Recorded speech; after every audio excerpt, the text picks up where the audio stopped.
Bismillahirrahmanirrahim. Assalamualaikum warahmatullahi wabarakatuh. Alhamdulillahilladzi hada qulubal mu'minin bitaufiqi wal Qur'anil karim. Wassalatu wassalamu ala asyrafil anbiya wal mursalin Sayyidina wa maulana Muhammadin dzil qalbil halim wa ala alihi wa ashabihi al-mamduhin al-mahbubin, amma ba'd.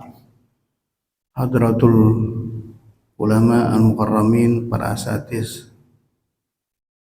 para hujaj, hadirin dan hadirat sekalian, wabil khusus yang saya hormati Ketua DKM Masjid An-Nur Bela Casa beserta seluruh jajaran pengurusnya. Kita doakan beliau-beliau senantiasa sehat walafiat, diberikan panjang umur, diberikan keberkahan hidupnya, termasuk buat kita sekalian, insyaallah mudah-mudahan yang senantiasa istiqomah di jalan Allah Subhanahu wa taala. Hadirin yang dirahmati Allah, tidak terasa tadi sebagaimana disampaikan oleh Bapak acara kita, sekarang ini kita berada di bulan Safar. Bulan Safar, bulan yang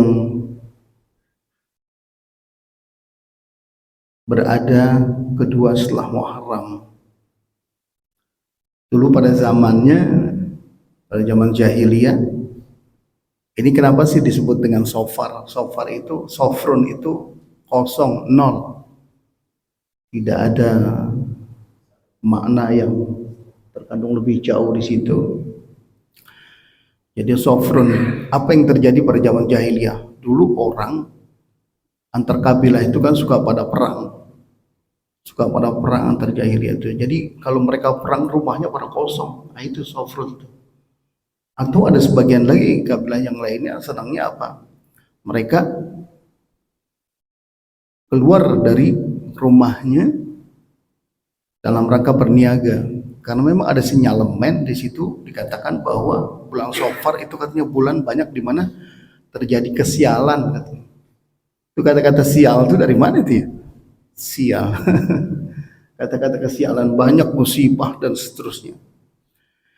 Sehingga Rasul Muhammad SAW pernah menyampaikan kepada sahabatnya bahwa sebetulnya bulan Safar itu tidak seperti apa yang diasumsikan oleh orang-orang jahiliyah ketika itu. Begitu buruknya itu bulan, begitu jeleknya itu bulan, bulan di mana orang banyak membuli, memfitnah, menzalimi dan seterusnya. Artinya banyak terjadi musibah di situ yang kemudian dijawab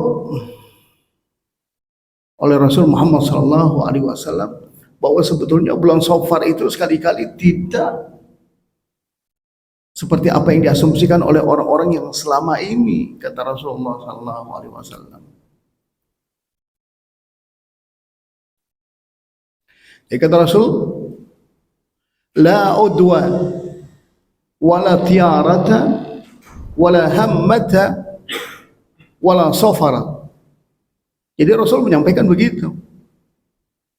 Sebetulnya tidak ada apa yang seperti yang mereka asumsikan bahwa betul-betul terjadi yang sangat luar biasa.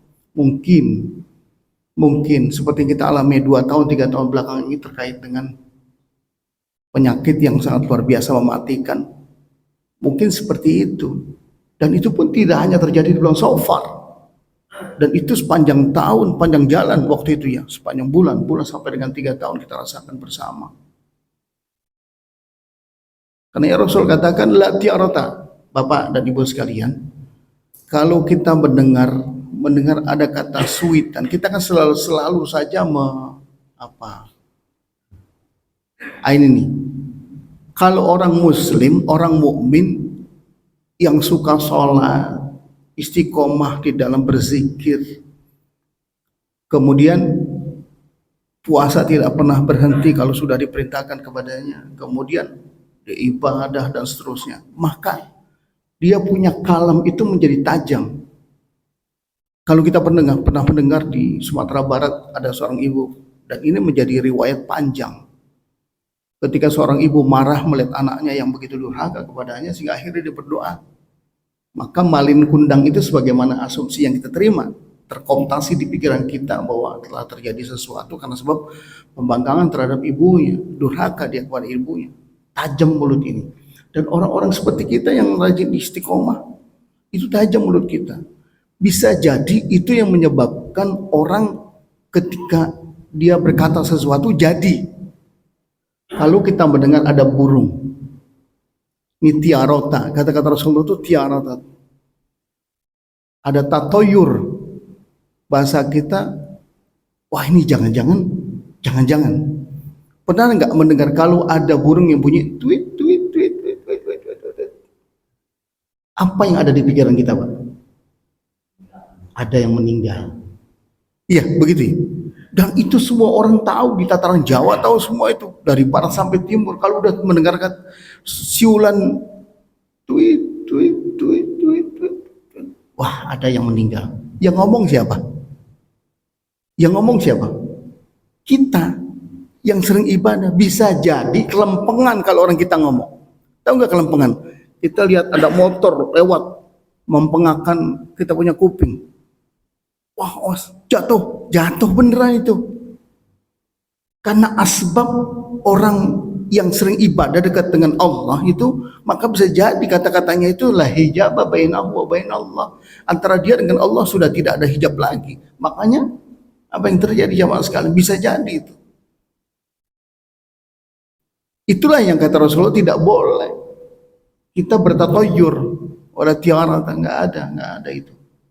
Tapi karena sering kejadian dan ini sudah menjadi adat di kita, kalau sudah mendengar itu, wah ada yang meninggal. Karena asbab kita mendengarkan itu. Bisa jadi kebetulan kata-kata itu terdengar oleh malaikat, ya sudah ada yang meninggal dan seterusnya. Ini yang nggak boleh kita tatayur. Ya, atau kita sebetulnya bukan nggak boleh, ada kiasan. Filosofinya sangat jauh, sangat mendalam. Kalau orang tua kita ngomong, Pak, jangan kamu duduk di, apalagi perempuan, duduk di depan pintu. Iya. Apa katanya? Jauh, jodoh. Di Islam tuh nggak ada begitu. Nggak ada begitu. Tapi ternyata ada salah satu penyakit yang sangat luar biasa. Penyakit yang mengakibatkan kematian, itu awalnya masuk pertama kali dari pintu. Makanya kita selalu berdoa tuh. Ada apa namanya, yang darah kehitaman, kemudian ada angin duduk. Pernah dengar angin duduk? Itu awalnya dari situ sebetulnya, dan itu memang ada doanya. Nah, buat kita di kalangan kita, kalau melihat mendengar itu, maksudnya adalah kalau kamu duduk di depan pintu, maka itu akan menghalangi orang jalan. Betul ya? Ganggu orang jalan susah. Maksudnya tuh begitu. Cuman kadang-kadang dikiaskan terlalu jauh. Kita kan kalau saklek kita mengatakan sesuatu itu kadang-kadang mengakibatkan hati orang tersinggung. Gitu ya. Tapi dengan makna kiasan majazi itu orang mungkin lebih enak menerimanya. Lebih senang, dan orang senangnya kan karena memang sering diangkat, dimuliakan, itu seperti itu. Nah, jamaah, oleh karena itu jamaah yang dimuliakan Allah Subhanahu wa taala, jadi Rasul bahkan menjawab apa yang dikatakan oleh orang-orang jahiliyah itu. Rasul nikah pada bulan Safar. Rasul menikahkan anaknya Fatimah Az-Zahra itu binti Muhammadin pada bulan Safar.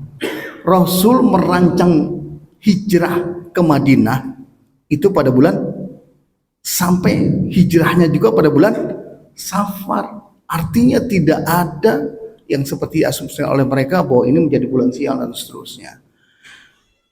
Oleh karenanya jamaah yang dimuliakan Allah Subhanahu wa taala, mungkin ketika kita berada di bulan Safar, langkah terbaik buat kita adalah ya ayyuhalladzina amanu dzkurullaha dzikran katsira wasabbihuhu bukratan wa asila Walladzi yusalli 'alaikum wa malaikatuhu liyukhrijakum minadh dhulumati ilan nur wa kana bil mu'minina rahima. Jadi kata Allah Subhanahu wa taala, perbanyaklah zikir ya ayyuhalladzina amanu dzkurullaha dzikran katsira. Jadi apapun yang kita punya, apapun yang kita miliki dengan kekuatan zikir yang selama ini kita pakai, terus lakukan itu. Bertasbihkah kita? Ya, berselawat kita, berla ilaha illallah atau Allah dan seterusnya. Maka itu menjadi ajang yang terbaik. Karena nanti pada waktunya Allah apa? Walladzi yusalli 'alaikum wa malaikatuhu liyukhrijakum minadh dhulumati ilan nur. Nanti Allah akan menurunkan rahmat. Kata-kata shalla yusalli buat Allah kepada hambanya itu adalah menurunkan rahmat. Bukan berarti Allah berselawat bersolat kepada hambanya, tidak. Jadi makna-makna huwallazi yusalli 'alaikum, maka Allah akan menurunkan rahmat buat para hambanya. Untuk apa? Liyukhrijakum minadh dhulumati, dibimbing kita dari kegelapan menuju jalan hidayahnya Allah Subhanahu wa taala. Nah, jamaah yang dimuliakan Allah, itu sekedar prolog yang saya dapat sampaikan, dan kita kaji sekarang terkait dengan hadis ke-10. Mari sama-sama kita bacakan surat Al-Fatihah. Kita sampaikan kepada muallif wa hadzal kitab, Syekh Muhyiddin bin Zakaria Yahya bin Syaraf An-Nawawi radhiyallahu anhu. Al-Fatihah. A'udzu billahi minasyaitonir rajim. Bismillahirrahmanirrahim. Alhamdulillah rabbil alamin arrahmanir rahim maliki yaumiddin. Iyyaka na'budu wa iyyaka nasta'in ihdinas siratal mustaqim siratal ladzina an'amta 'alaihim ghairil maghdubi 'alaihim waladdallin. Amin amin ya rabbal alamin. Ini ngomong-ngomong panas sudah berapa bulan? Ada 2 bulan? 2 bulanan ya. Tapi kelihatannya orang kalau bahasa Depoknya udah lagi pada meringsang, tahu meringsang? Udah pada gerah gitu ya. Tapi air masih banyak ya. Kali Ciliwung saya lihat udah kering. Iya, kali Ciliwung di mana-mana orang sudah mulai. Tapi yang hujan mah hujan. Sumatera Utara tuh hujan, Aceh tuh masih hujan, Sulawesi masih ada bagian hujan. Ya begitulah alam. Ya, makanya cintai alam ini sebagaimana kita mencintai diri kita. Feedbacknya ke kita. Kita sayang kepada siapapun, nanti orang lain, alam dan seterusnya akan cinta kepada kita. Saya bacakan hadis ke-10. Bismillahirrahmanirrahim. An Abi Hurairah radhiyallahu anhu qala qala Rasulullah sallallahu alaihi wasallam, innallaha thayyibun la yaqbalu illa thayyiban wa innallaha amara al-mu'minina bima amara bihil mursalin. Faqala ta'ala ya ayyuhar rusulu kulu minat thayyibati wa amalu shalihan. Al-Mu'minun 51. Al-ayah wa qala ta'ala ya ayyuhalladzina amanu kulu min thayyibati ma razaqnakum washkuru lillahi in kuntum iyyahu ta'budun. Al-Baqarah 172. Thumma dzakara ar-rajula yutilu safara ash'atha aghbaru yamutu yadayhi ila samai ya rab wa mat'amuhu haramun wa mashrabuhu haramun wa malbasuhu haramun wa ghudhiya bil haram fa anna yustajabu lahu. Wallahu a'lam bishawab. Hadis ini diriwayatkan oleh Abu Hurairah radhiyallahu anhu, sebagaimana Rasul bersabda, qala Rasulullah sallallahu alaihi wasallam, innallaha thayyibun la yaqbalu illa thayyiban. Apa yang kita pahami dengan thayyib? Jadi innallah, sungguhnya Allah itu thayyib. Apa yang kita bisa pahami dengan makna thayyib? Karena Allah sampaikan selanjutnya la yaqbalu illa thayyiban. Ada enggak kesamaan di antara dua kalimat ini yang sama-sama kata-kata thayyib? Innallaha thayyibun. Bahkan orang untuk menganggap dirinya menjadi baik, orang tua memberikan nama anak thayyib. Apalagi thayyibnya enggak pulang-pulang tuh. Bang thayyibnya enggak pulang-pulang. Innallaha thayyibun. Sesungguhnya yang dimaksud dengan thayyib apa itu? At-tahiru muqaddasun wa munazzahun anin naqaisi wa minal uyubi kulliha. Jadi yang disebut dengan thayyib, makna yang tersangkut dengan Allah Subhanahu wa taala, at-tahir, yang suci, maha suci, Allah maha suci, wa muqaddasun, kudus, muqaddasun wa munazzahun, bersih. anin naqais, dari kekurangan-kekurangan. Jadi kalau Allah tuh maha sempurna. Jadi kalau dikatakan at-thayyib yang punya korelasi kuat dengan Allah adalah at-tahir, muqaddasun wa munazzahun anin naqaisi wa minal uyubi kulliha. Jadi Allah yang maha suci dan bersih dari segala kekurangan-kekurangan dan daripada segala aib. Kuliah seperti layaknya manusia. Kalau manusia kan banyak kekurangannya, betul. Banyak aibnya, banyak celaknya. Dan kita tidak boleh menyematkan Allah dengan sesuatu yang tercela atau dengan kekurangan-kekurangannya. Apa yang kita maknai kalau Allah berkuasa berarti Allah tidak berkuasa gitu. Allah Maha Indah berarti Allah jelek, kekurangan itu. Maknanya dikatakan dalam kitab ini at-tahir muqaddasun wa munazzahun an naqaisi wa minal uyubi kulliha. Maha suci Allah. Jadi Allah, sesungguhnya Allah maha suci Allah dan terjaga dari segala macam kekurangan dan tercela, terbebas dari tercela segalanya. Makanya Allah itu luar biasa. Kalau dikatakan innallaha thayyibun la yaqbalu illa thayyiban. Nah, kemudian la yaqbalu illa thayyiban, Allah tidak menerima kecuali yang thayyib-thayyib. Nah, thayyib yang kedua ini nyangkut kepada manusia. Apa yang dimaksud dengan thayyiban? Thayyiban yang kedua adalah Allah tidak akan menerima perbuatan dan makanan. Ada dua hal. Perbuatan-perbuatan yang mengandung riya. Kita mau bekerja, kita mau berbuat, kayaknya kok di depan orang kita, wah ini kalau nggak karena saya, gitu ya. Ada nggak suka begitu? Muncul, ada ya. Jadi thayyiban perbuatan yang justru Allah akan terima, terbebas daripada hal-hal yang justru membuat seseorang itu berada pada sisi riya. Orang kalau udah riya, ujub, riya, bagaimana kira-kira? Sekarang sudah mulai banyak dipertontonkan di hadapan kita oleh Allah Subhanahu wa taala. Mana bentuknya orang riya? Kadang-kadang sudah samar-samar, Pak. Antara riya, ujub dengan hal yang biasa-biasa saja. Makanya innallaha thayyibun, Allah maha thayyib. Allah maha baik, maha suci, maha bersih, wa munazzahun anin naqaisi, dan juga bersih dari segala kekurangan-kekurangan dan hal-hal yang tercela.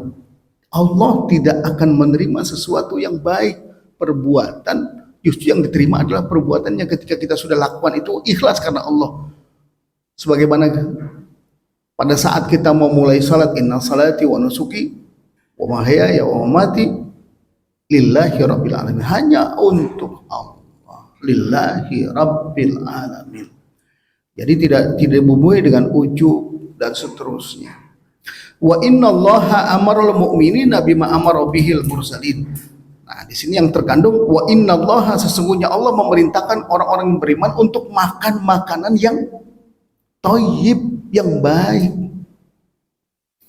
Karena jamaah yang dimuliakan Allah Subhanahu wa taala, kita diperintahkan untuk mencari halal, barang yang halal, yang thayyib itu yang kita berikan itu buat anak dan istri, buat kehidupan kita. Karena jamaah yang dimuliakan Allah Subhanahu wa taala, apapun yang kita nikmati nanti ujung-ujungnya ada fa anna yustajabu lahu. Ini saya sampaikan dulu kepanjangan daripada apa yang Rasulullah SAW sampaikan. Jadi wa innallaha amarul mu'minin, Allah memerintahkan kepada orang mukmin sebagaimana Allah memerintahkan kepada para mursalin, pada orang-orang yang diutus oleh Allah Subhanahu wa taala itu perbuatan-perbuatan yang baik, kemudian makanan-makanan yang baik, yang halalan thayyiban. Ibnu Abbas pernah berkata, "Man iktasaba malan haraman wa tasaddaqa bihi lam yuqbal minhu." Jadi Ibnu Abbas pernah berkata, siapa yang mendapatkan harta dari yang haram, kemudian dia bersedekah. Sekarang ada nggak kita mendapatkan uang yang haram tapi kita sedekahkan? Ada nggak yang begitu? Ada ya. wa tasaddaqa bihi lam yuqbal minhu, maka tidak akan diterima. Sedekahnya nggak diterima. Betul dia pikir, oh saya dapat duit 2 miliar, 3 miliar, 4 miliar, 10 miliar, 100 miliar. Udah sebagiannya saya sedekahkan. Asumsi yang muncul di pikirannya adalah mudah-mudahan uang saya, harta saya menjadi bersih. Atau ada istilah dia zakatkan 2,5% dari apa yang dimilikinya itu. Wah, itu akan membersihkan harta kita dari keharaman dan seterusnya.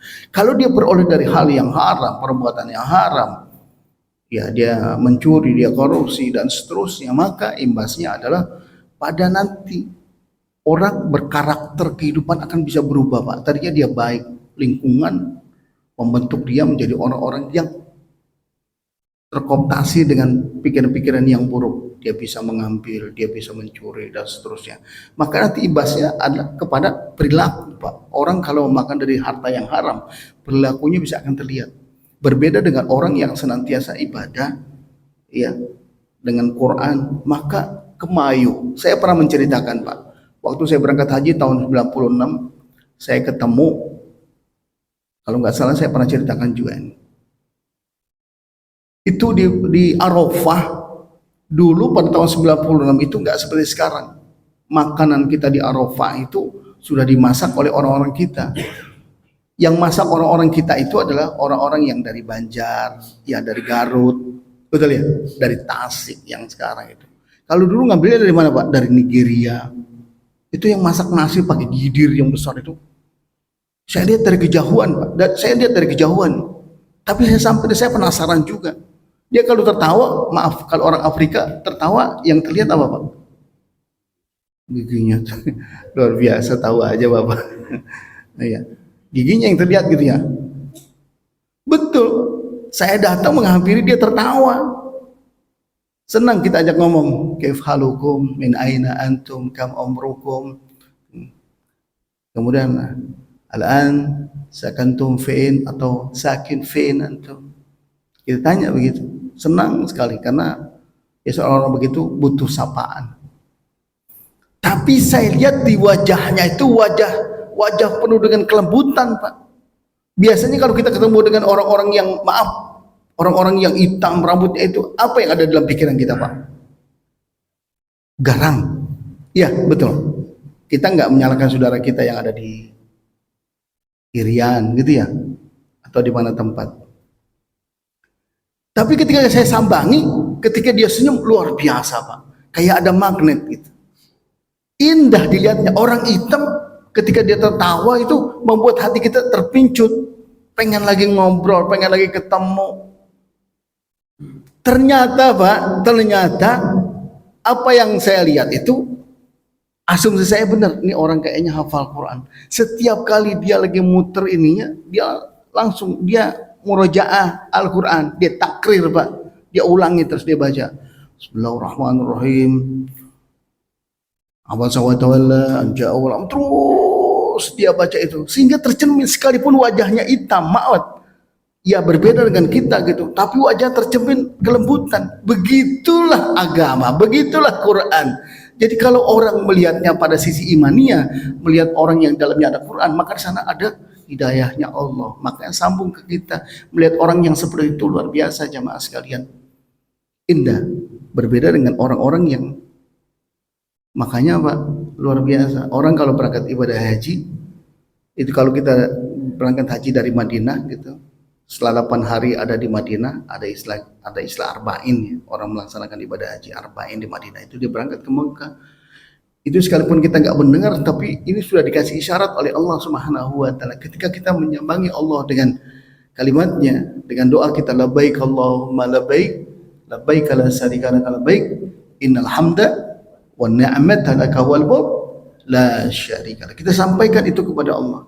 Kalau disambut dengan kata-kata yang indah, Pak, labbaika ya Ahmad, labbaika ya Muhammad, labbaika ya Uthman, disambangi oleh Allah Subhanahu wa Ta'ala, ahlan wa sahlan wa marhaban bi kudumikum. Enak nggak dengarnya? Silakan, selamat datang, Allah sambut kita. Tapi ketika kita membawa sesuatu yang justru Allah marah, di situ Allah nggak akan terima, apa kata Allah? la sa'daik, la labbaika laka, la labbaika laka, wala sa'daik. Ruh, kata Allah begitu tuh. Jadi la sa'daik, la labbaik, enggak dipanggil udah. Nanti enggak usah ngomong lagi, enggak usah pakai manggil-manggil aku, enggak usah pakai labbaik lagi. Ya la labbaik, wala sa'daik. Ruh anta ila bilal, pulang sudah. Enak nggak kira-kira digituin Pak? Kita udah capek cari uang, banting tulang siang malam. Ujung-ujungnya dalam perjalanan ketika kita bertalbiyah, maka Allah tidak sambut kita dengan kata-kata labbaik, sa'daik. Allahu Akbar. Sayang, hidup kita mau kemana? Udah capek gitu. Hanya sekedar kita mendapatkan lakop pulang dari sana dengan kalimat haji. Ya haji, ya haji, ya haji. Bukan itu. Lelahnya kita sebagaimana Nabi Musa menyampaikan kepada Nabi Muhammad, aku paham ya Muhammad ketika Mi'raj. Aku paham ya Muhammad bahwa umatmu kalau habis kerja minta upah gitu. Semua. Itu yang terjadi. Makanya setiap kali ada perintah Allah ujungnya ada upahnya, betul ya? Betul ya? Coba kita lihat, puasa dijanjikan dengan apa? Babur royan, puasa. Orang yang sholat duha dikasih apa Pak? Rezeki yang banyak, betul ya? Orang yang sholat tahajud apa dikasih ganjarannya? Derajat yang tinggi, maqamam mahmud. Orang sedekah Pak, itu jelas-jelas sedekah. Matalul ladzina yunfikuna amwalahum fi sabilillah kamathali habbatin anbatat sab'a sanabila fi kulli sumbulatin mi'atu habbah wallahu yudha'ifu liman yasha wallahu wasi'un alim. 700 kali lipat, dia punya uang 1000 dikali 700 ribu Pak. Allah langsung kontan itu sampaikan. Makanya banyak orang, saya pernah ketemu dengan guru saya, dia nangis Pak. Ketika dia punya uang apa adanya, dia melihat orang yang sangat membutuhkan, dikasih Pak. Dikasih. 5 menit dia jalan, dia ketemu dengan orang diganti 5 kali lipat ketika itu dari uang ini. Artinya dia nggak berharap, ya Allah saya minta ya Allah nanti di akhirat, bukan di dunia. Kata beliau tuh, guru saya menyampaikan begitu. Allahu Akbar. Ya, saya nggak minta di sini, bahkan jauh lebih. Kalau hanya sekedar 700 kali lipat kali 5 itu luar biasa. Langsung kontan, ada yang begitu diberikan. Makanya jamaah sekalian yang dimuliakan Allah Subhanahu wa taala, kalau kata Ibnu Abbas yang tadi, man iktasaba malan haraman wa tasaddaqa bihi lam yuqbal minhu, enggak diterima. Kemudian di sisi lain juga Rasul bersabda, man kasaba malan haraman fa tasaddaqa bihi lam yakun fihi ajrun wa ithmuhu alaihi. Jadi kata Rasulullah sallallahu alaihi wasallam, barang siapa mencari rezeki, dia lakukan itu dengan sesuatu yang mengakibatkan yang diperoleh itu menjadi keharaman dia, kemudian dia sedekah, dia teringat bahwa ternyata ini mah harus disedekahkan, pada sadaqah bihi lam yakun fihi ajrun, maka dia gak dapat pahala. Kebalikannya Pak, malah apa? Wa ithmuhu alaihi, dia akan mendapatkan dosa dari apa yang sudah dia lakukan. Makanya sedekah yang kita lakukan penting Pak. Terus sedekah itu apapun bentuknya, Allah tidak akan sia-siakan. Kemudian Allah berfirman, faqala ta'ala ya ayyuhar rusulu kulu minat thayyibati wa amalu shalihan. Kata Allah dalam Al-Qur'an, hai para rasul, kulu minat thayyibat, makanlah dari makanan yang halal, yang thayyiban. Kemudian wa amalu shalihan. Dan Allah firmankan dalam surat Al-Mu'minun ayat 51. Kerjakanlah pekerjaan yang baik, yang saleh. Banyak sekali pekerjaan-pekerjaan yang berakibat bahwa kita dicintai oleh Allah Subhanahu wa taala. Kita kan semua berkeinginan hidup kita ini dicintai oleh Allah Subhanahu wa taala. Kadang-kadang begitu Pak, wa minan nasi may ya'budu ala harfin fa in asabahu khairun itma'anna bihi wa in asabathu musibatun inqalaba ala wajhi khasirat dunya wal akhirah. Kita tuh begitu Pak. Kalau giliran kita dapat nikmat, wah Allah sayang gitu. Tapi ketika dia kasih musibah, dia berbalik kepada Allah Subhanahu. Wah ini Allah nih, biang kerok segalanya. Allahu Akbar. Itu ada yang begitu Pak. Makanya iman itu penting bersarang dalam hati kita. Selama masih ada iman Pak, maaf, apapun yang kita hadapi, maka yang keluar kata-kata yang selalu lembut dari orang-orang yang beriman. Maaf, kalau orang nggak punya iman, dia berkelahi dengan orang sehingga akhirnya dia celaka, Pak, atau dia dianiaya orang. Tapi kalau dia selama punya iman, pasti dia mengatakan bahwa ini adalah ujian yang Allah berikan kepada saya. Kalau orang nggak beriman, apa, dibawa ke rumah sakit dia teriak, teriakannya juga bukan teriakan itu, ragunan keluar, bahasa ragunan keluar. Nah, berbeda dengan orang yang beriman, dia selalu mengatakan apa? Seperti layaknya nabi-nabi yang diangkat derajatnya oleh Allah Subhanahu wa taala, malah justru dia berdoa. Ya, berdoa pengakuan dirinya seperti Nabi Yunus, la ilaha illa anta subhanaka inni kuntu minadh dhalimin. Terus dia berdoa pengakuan diri bahwa dia bersalah kepada Allah, dia butuh kepada Allah Subhanahu wa taala. Kemudian dilanjutkan dengan firman-Nya, ya ayyuhalladzina amanu kulu min thayyibati ma razaqnakum washkuru lillahi in kuntum iyyahu ta'budun, dalam surat Al-Baqarah ayat 172. Itu Allah sampaikan. Jadi, wahai orang-orang yang beriman, makanlah kalian dari yang thayyibat ma razaqnakum, apa yang sudah aku berikan, karuniakan rezeki kepada kalian. Washkuru lillahi, dan bersyukurlah kepada Allah Subhanahu wa taala, in kuntum iyyahu ta'budun, kalau hanya kepada Allah engkau menyembah. Nah, jamaah yang dimuliakan Allah Subhanahu wa taala, ini mengindikasikan kepada kita, yuk, apa yang kita lakukan dengan langkah kita, pikiran kita, mata kita, telinga kita, kaki kita lakukan untuk yang baik-baik. Makanan pun sama. Makanya jangan salahkan anak-anak kita kalau suatu ketika mereka melakukan sesuatu yang di luar dugaan kita. Karena mungkin bisa jadi ya kita memberikan sesuatu itu yang tidak Allah ridhoi kepada kita, pada anak kita. Karena rezeki yang Allah berikan kepada kita, yang haram itu juga dari Allah, yang halal dari Allah. Itu yang Allah berikan kepada kita sekalian. Maka apa salahnya kalau kita mencari lebih baik kepada yang halal yang Allah berikan kepada kita. Kemudian tsumma dzakara rajulan yutilu safara as'asa akbar yamutu yadihi ila sama'i ya rab ya rab.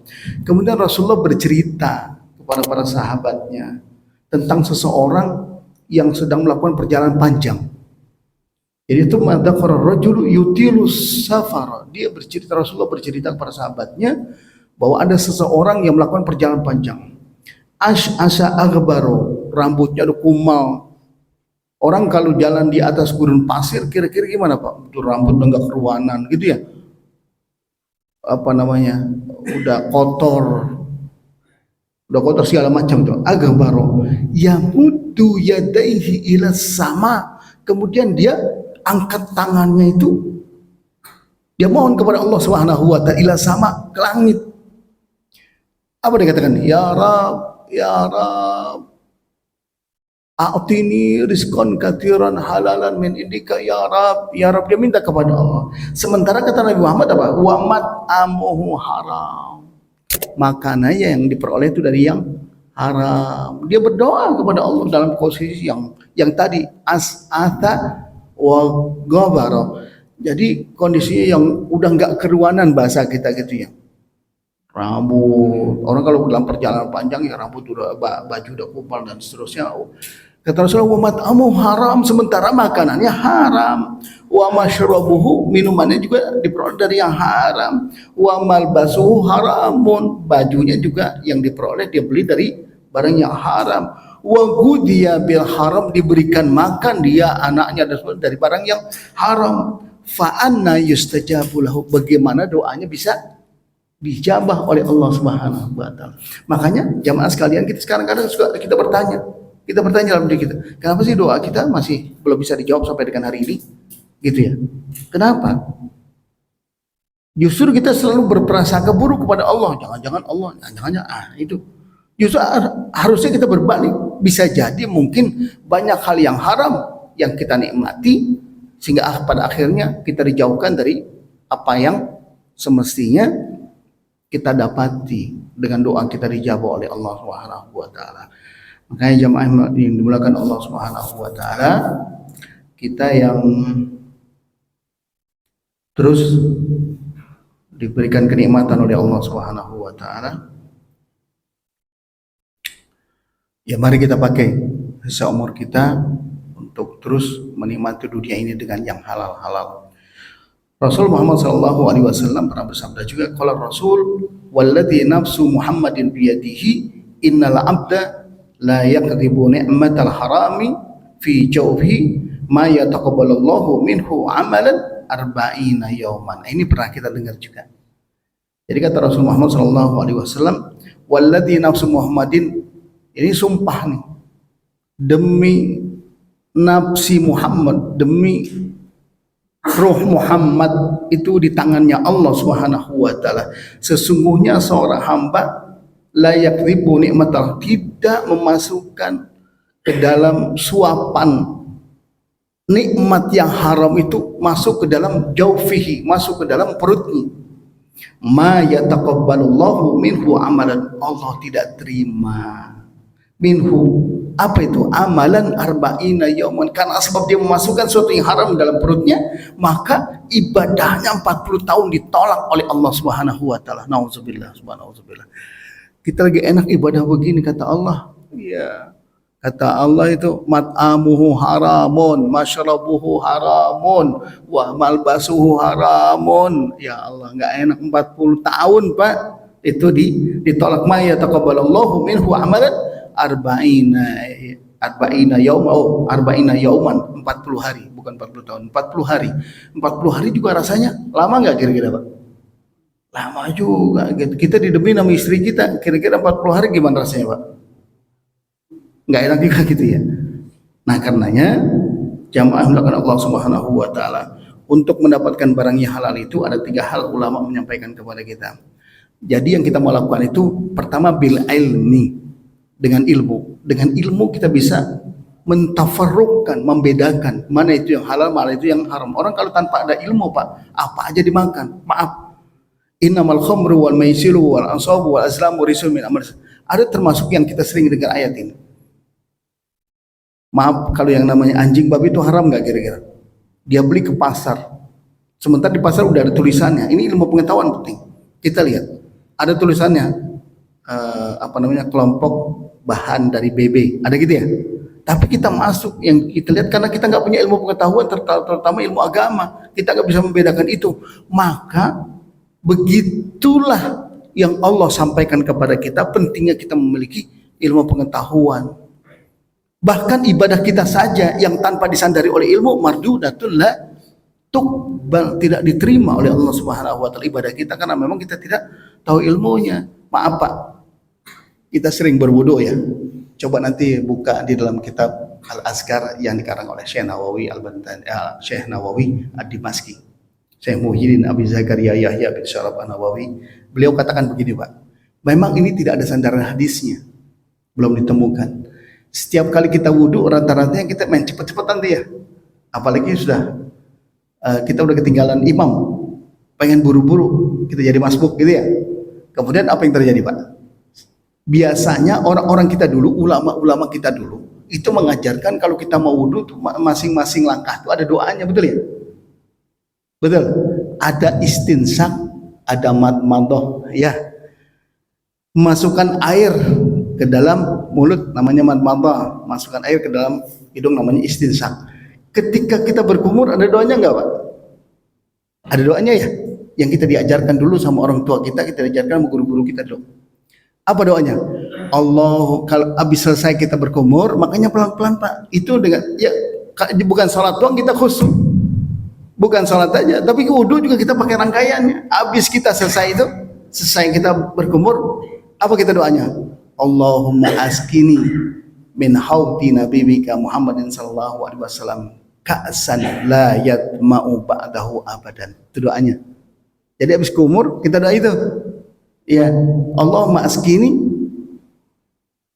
min haudi nabiyika Muhammadin sallallahu alaihi wasallam ka'san la yatma'u ba'dahu abadan. Kemudian setelah kita kumur, apa namanya? Istinsak, masukkan air ke dalam hidung. Ada doanya? Ada. Allahumma la tahrimni raihatan naimika wa jannatika. Itu kita pakai itu. Kemudian masuk lagi ke wajahnya kita. Ini pelan-pelan, Pak. Supaya kenapa? Supaya juga kita merasakan betul apa sih yang Allah maksudkan dengan kita diperintahkan dengan wudu. Makanya ketika kita berwudu, doanya yang kita sampaikan tadi itu. Apa selesai kita membasuh muka? Allahumma bayyid wajhi yauma tabyaddu wujuh wa taswaddu wujuh. Nah, kemudian melangkah lagi ke tangan kanan. Apa doa kita? Allahumma a'tini kitabi biyamini wala tutini kitabi bi shimali.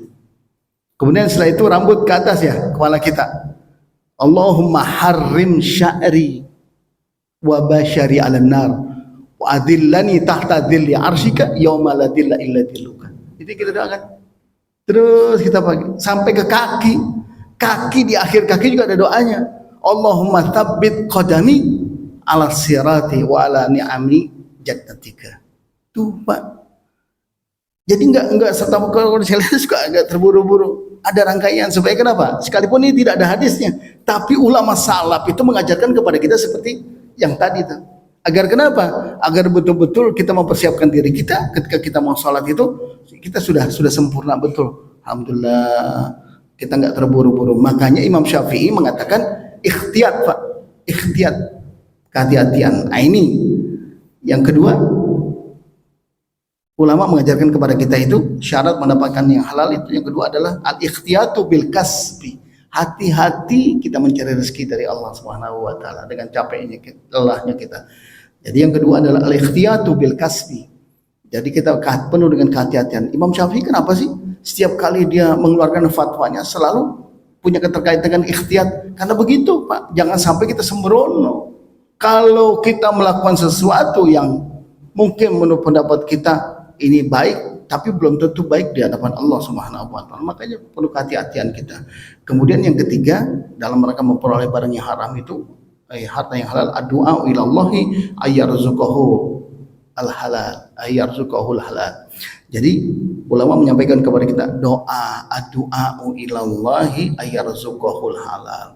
Doa kepada Allah Subhanahu wa taala supaya harta yang kita dapati, yang pertama dengan ilmu, yang kedua kehati-hatian kita dalam mencari rezekinya Allah, yang ketiga doa kepada Allah agar kita diberikan rezeki yang halal dari Allah Subhanahu wa taala. Silakan jamaah sekalian kalau ada yang mau bertanya, ini terkait dengan apa yang kita bahas hari ini, ya hadis yang ke-10. Insyaallah mudah-mudahan kita bisa memahaminya.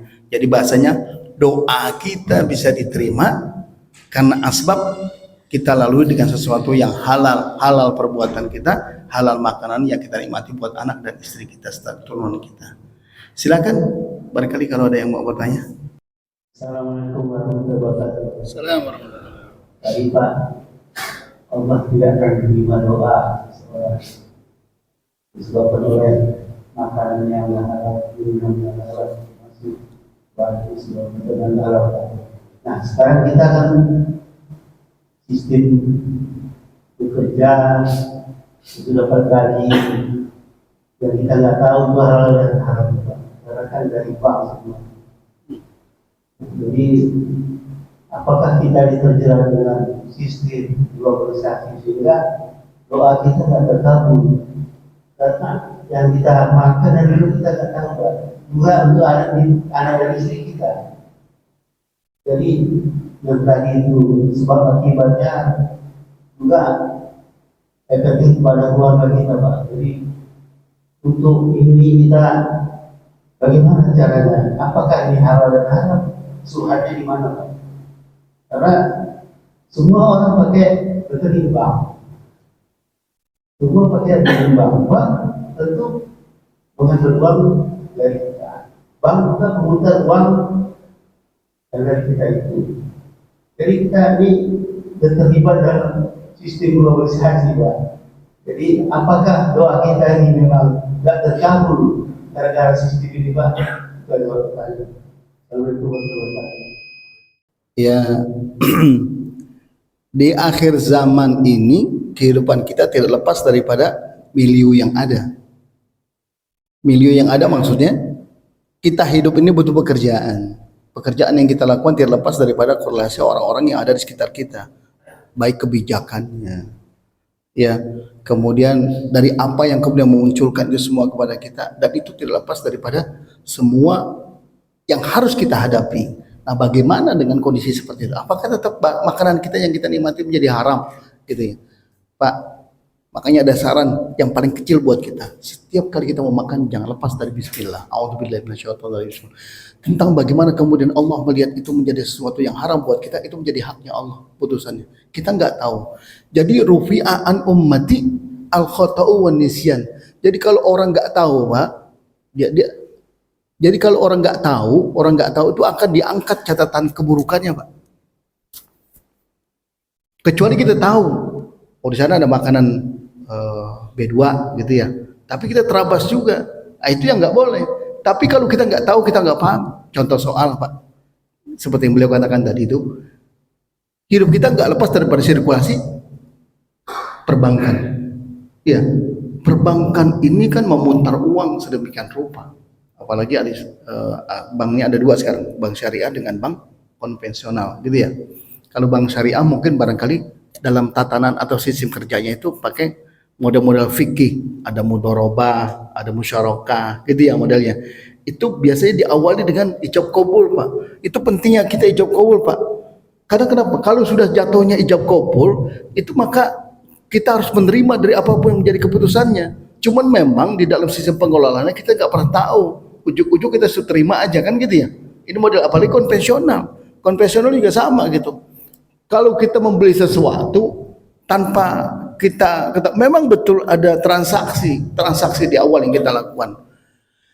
Tapi dalam proses pengembaliannya kadang-kadang maaf, kita beli rumah dengan harga 2 miliar contohnya. Dalam setengah perjalanan kita tersiok-siok karena sebab ada faktor yang mengakibatkan kita. Tapi tertekan kita sedemikian rupa, nggak dibayar, bunga berbunga, betul ya? Bunga berbunga, sehingga akhirnya menumpuknya sangat luar biasa. Nggak menutup kemungkinan pada akhirnya nanti akan ditarik oleh yang memberikan pinjaman tadi. Nah, bagaimana dengan kita? Disitulah ada satu konsep yang disebut dengan antaradin, saling ridho di antara kita. Ini kan kembali kepada kita. Sistem itu kan nggak bisa, Pak. Jadi begini. Di kita, di dunia internasional itu kan sedemikian rupa. Orang sudah buat jaringan, networkingnya udah begitu jelasnya. Orang kalau pinjam di bank ada konsekuensinya.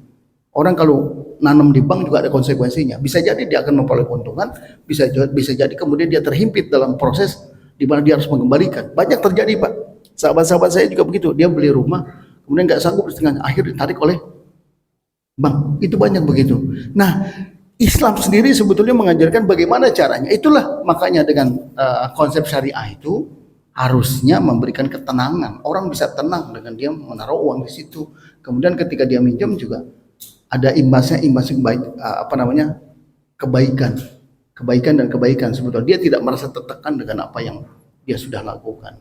Nah, terkait dengan apa yang kita peroleh karena memang ini sirkulasi, maaf Pak, di semua negara yang namanya makanan haram itu masih ada, tapi sirkulasi perjalanan pembayaran kan melalui bank gitu ya.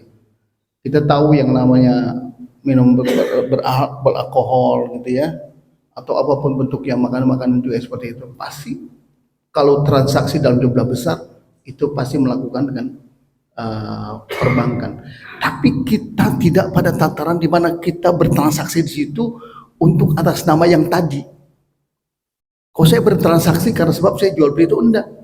Kita hanya bertransaksi dengan apa yang kita miliki. Saya nabung, saya mendapatkan apa yang saya miliki, ya sudah selesai.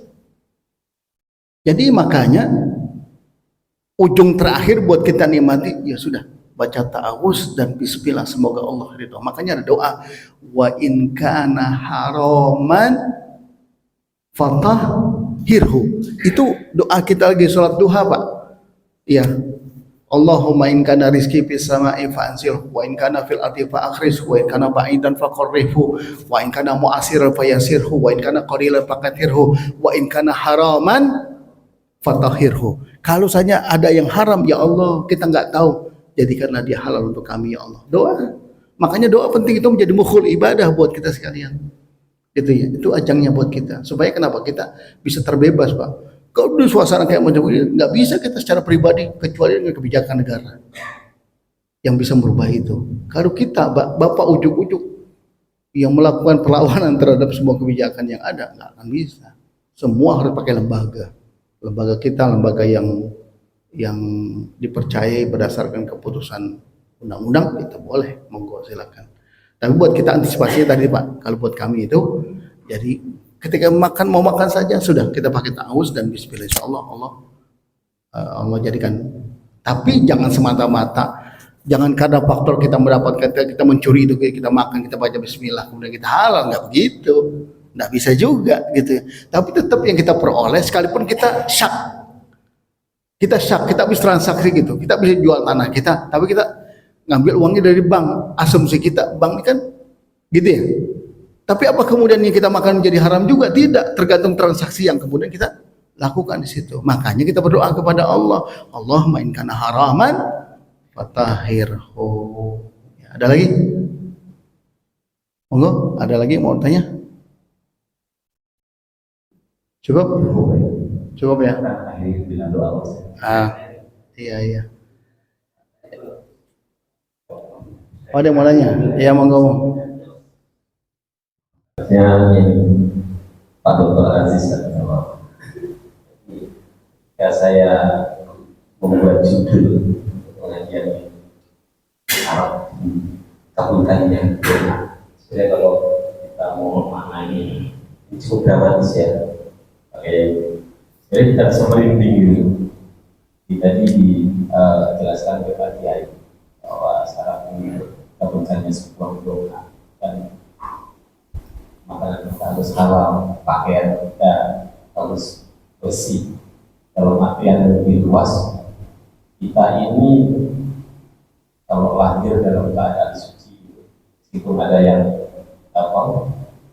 berangkat karena perselingkuhan.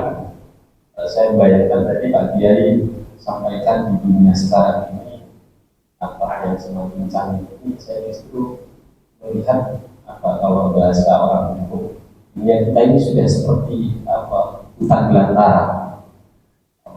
Kata Pak Dr. Aziz itu dunia kita ini dunia yang penuh dengan kong kali kong, diskusi penuh perjudian. Sekarang coba kita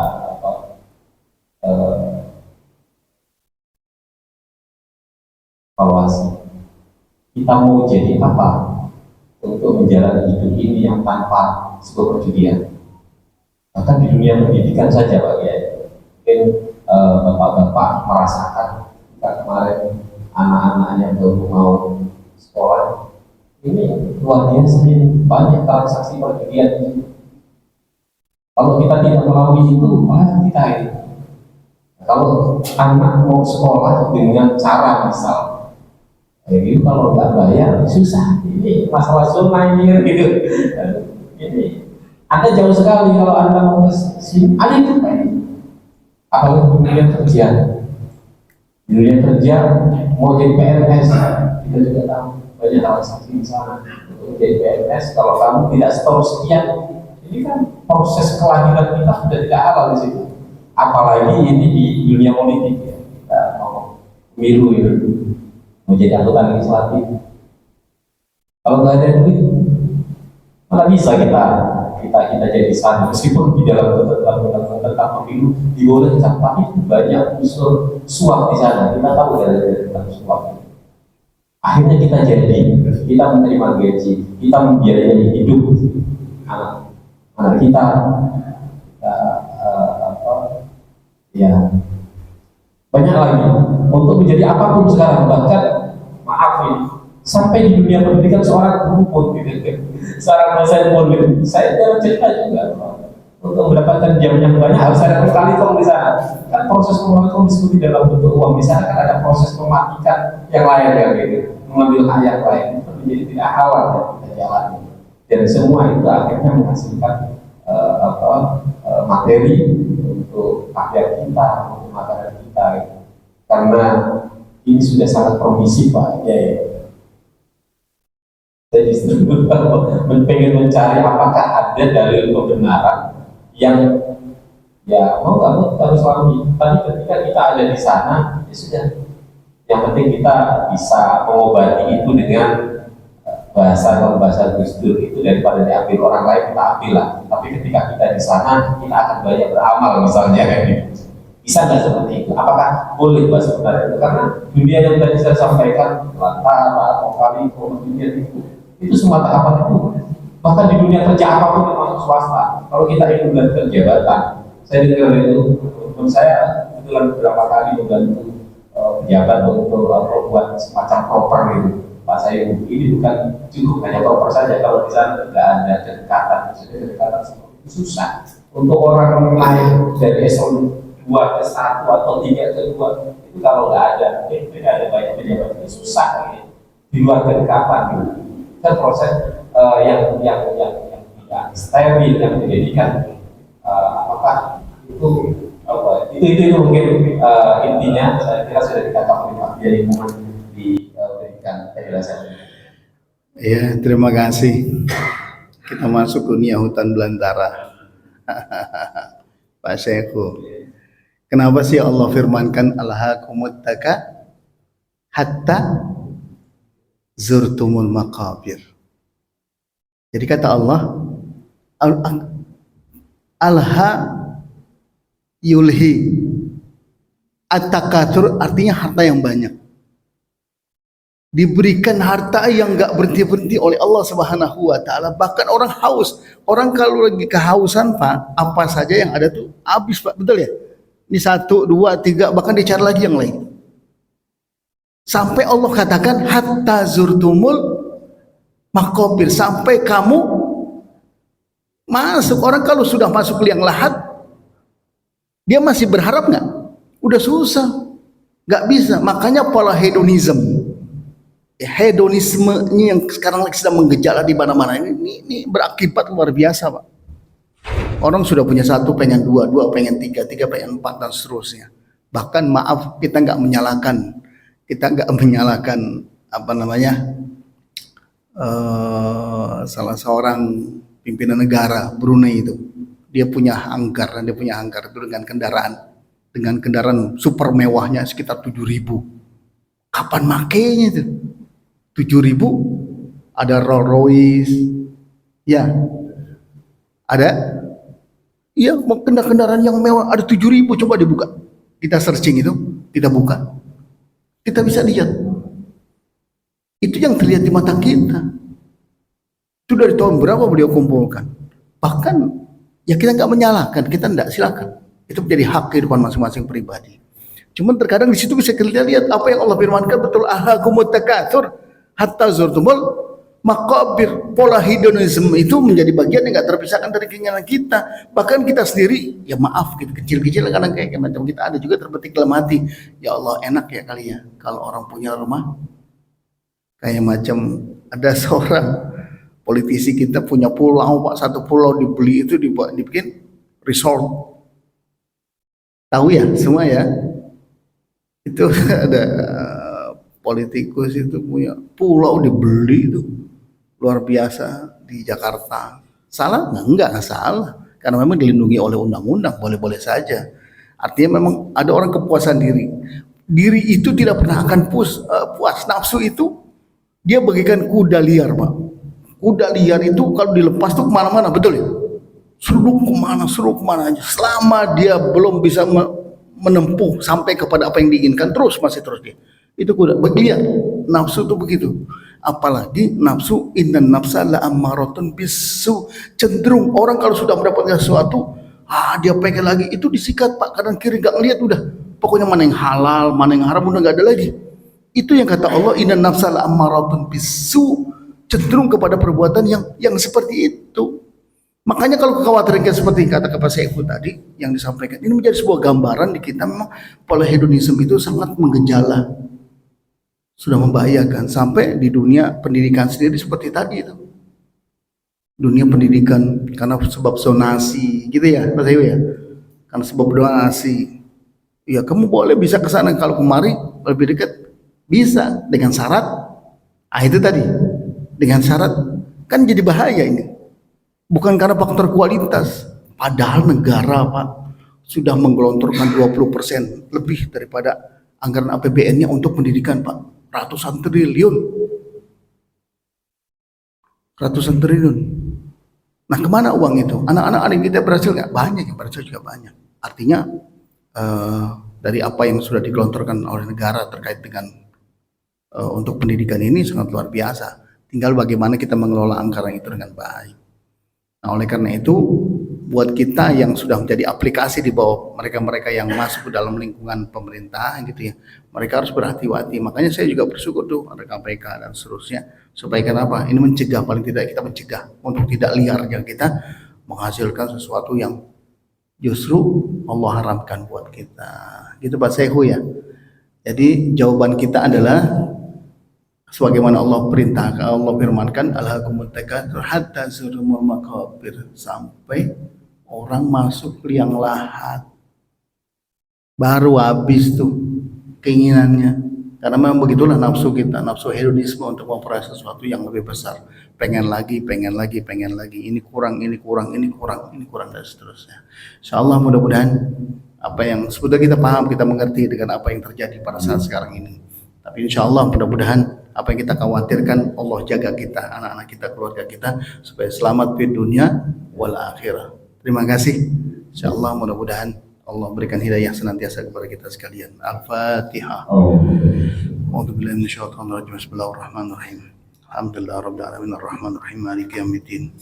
Iyyaka na'budu wa iyyaka nasta'in. Shiratal mustaqim. Shiratal ladzina an'amta 'alaihim ghairil maghdubi 'alaihim waladdallin. Agar kita terbimbing dan hidayah kita senantiasa terus selalu bersama kita. Saya berharap apa yang saya bacakan mohon diikuti Pak ya. Ikuti bersama-sama. Bismillahirrahmanirrahim. Asyhadu an la ilaha illallah wahdahu la syarikalah wa asyhadu anna sayyidana Muhammadan abduhu wa rasuluh. La ilaha illallah nastaghfirullah. La ilaha illallah nastaghfirullah. La ilaha illallah nastaghfirullah. La ilaha illallah wa natubu ilallah. La ilaha illallah Muhammadur Rasulullah sallallahu alaihi wasallam. Faya ayyuhar rajuna minhu syafa'atan sallu alaihi wa sallimu taslima. Bismillahirrahmanirrahim. Alhamdulillahirabbil alamin hamdan yuwafi ni'amahu wa yukafi mazidah. Ya rabbana wa ilahana lakal hamdu wa lakal syukru kama yanbaghi li jalali wajhika wa li 'azimi sultanik. Allahumma shalli ala sayyidina Muhammad wa ala ali sayyidina Muhammad. Allahumma anfa'na bima 'allamtana wa 'allimna ma yanfa'una warzuqna uluman tanfa'una. Allahumma anfa'na bima 'allamtana wa 'allimna ma yanfa'una warzuqna uluman tanfa'una. Rabbana sahil umurana wa hasil maqasidana wa ballighna ilaika ya Allah ya Rahmanir Rahim. Allahumma barik fi auladina, Allahumma barik fi azwajina, Allahumma barik fi abaina, Allahumma barik fi ummahatina, Allahumma barik fi jama'atina wa la tadurruhum wa wafiqhum li ta'atika warzuqna birruhum. Rabbana atina fid dunya hasanah wa fil akhirati hasanah wa qina adzabannar. Wa sallallahu ala sayyidina Muhammadin nabiyil ummi wa ala alihi washabihi wasallam. Subhana rabbika rabbil izzati amma yasifun wa salamun alal mursalin walhamdulillahi rabbil alamin. Terima kasih. Wallahu muwaffiq ila aqwamit thariq. Wassalamualaikum warahmatullahi wabarakatuh.